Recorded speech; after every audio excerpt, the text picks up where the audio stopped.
26, 1967, in Reading, Pennsylvania. Growing up, he says his family did not have much, but his parents, Elmer and Marie, always made sure there were home-cooked meals on the table and clean clothes for Mark and his siblings, Sue and Dennis, to wear to school. I attribute my work ethic to my parents and my family, he says. My parents worked hard to support us. My mother was a waitress, and my father worked in a steel mill. My older cousin, Bob Nowatarski, took me under his wing when I was in high school, which helped mold me into how I operate today. Here is an early picture of Mark.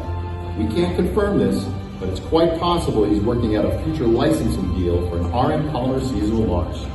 With aspirations of being an electrical or mechanical engineer, Mark graduated from Reading Senior High School in 1984 and attended Penn State University Berks campus in Reading. He married Karen on January 27, 1987, after meeting at work.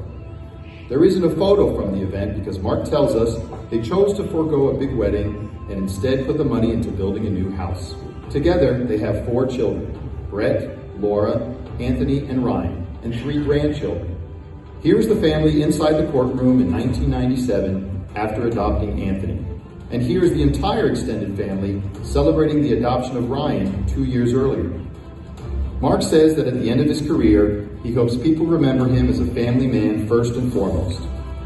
A year before he and Karen married, Mark began his career at RM Polymer as a maintenance mechanic, recommended for the job by a family friend and longtime company employee. He says he was attracted to the company because it was a small business in the process of growth.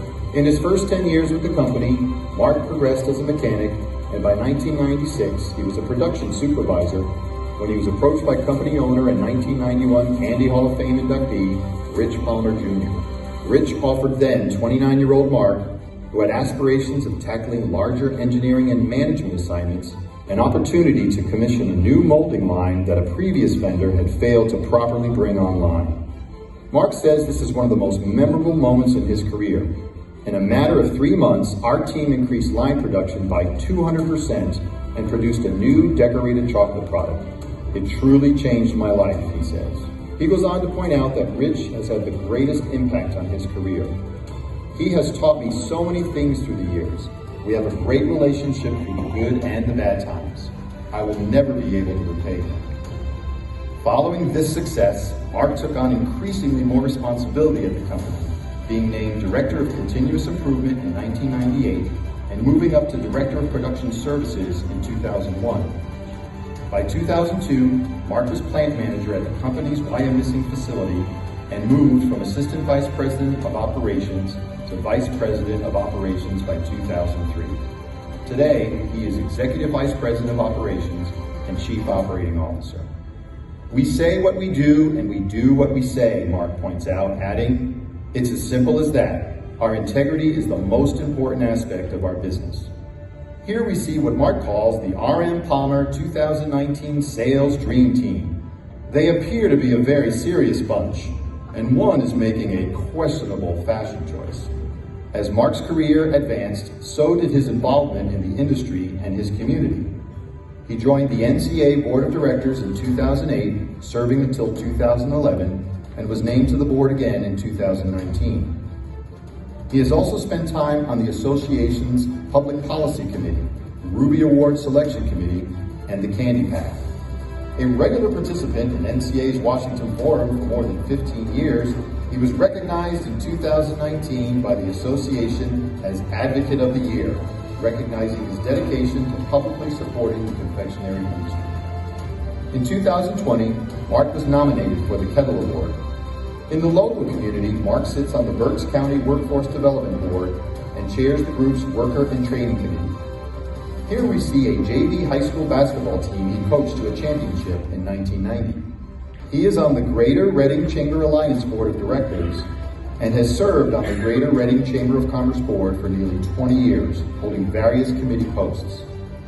He has also participated in the Berks County United Way Leadership Program for 20 years. Mark says one of the biggest day-to-day challenges he currently faces is the changing retail landscape as e-commerce becomes more popular. He also cautions others in the industry. People always follow the leader. If you don't like what is being done, you need to look at yourself.